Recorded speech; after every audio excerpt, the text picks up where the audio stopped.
Hello and welcome, this is Redditosker. In today's video we're going to be looking at a few spoiler-free tips that I believe will improve your Elden Ring experience.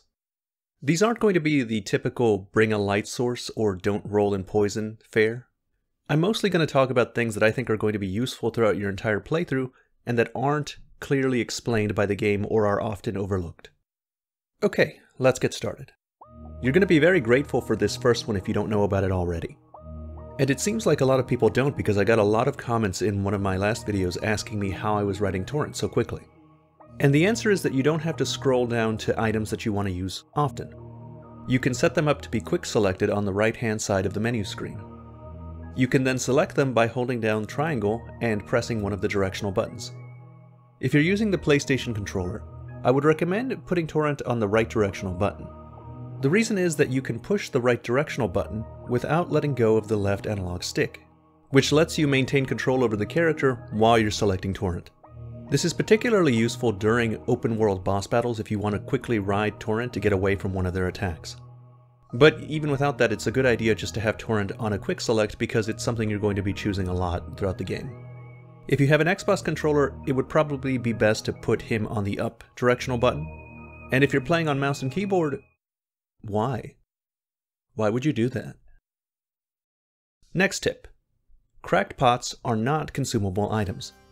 If you're like me, you probably went most of your time playing this game not realizing that cracked pots were not consumable. I spent most of my time playing saving them because they seemed so rare that it seemed like a waste to use them up. I was waiting for a vendor to sell like an infinite number of them. But cracked pots don't get used up when you turn them into a bomb. They're like flasks. Once you throw the bomb, the cracked pot item returns to your inventory, allowing you to craft more bombs. This makes bombs way more useful than I thought they actually were. And in retrospect, it seems obvious because the item description for the cracked pot actually tells you that it repairs. But moving on. Tip 3. Rainbow stones are awesome. This one's actually my favorite. Rainbow stones have a lot of uses in Elden Ring. They kind of do the same thing that the other Prism Stones did in the other Souls games, but because Elden Ring is set up the way it is, Rainbow Stones are a lot more useful.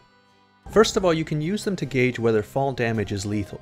If a message tells you to jump down, you can check whether the guy is lying by throwing a Prism Stone down there and seeing what happens.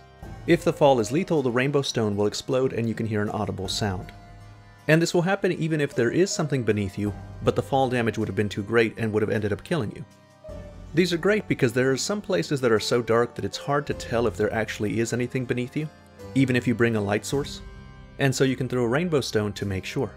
You can also use rainbow stones to mark your progress in a level.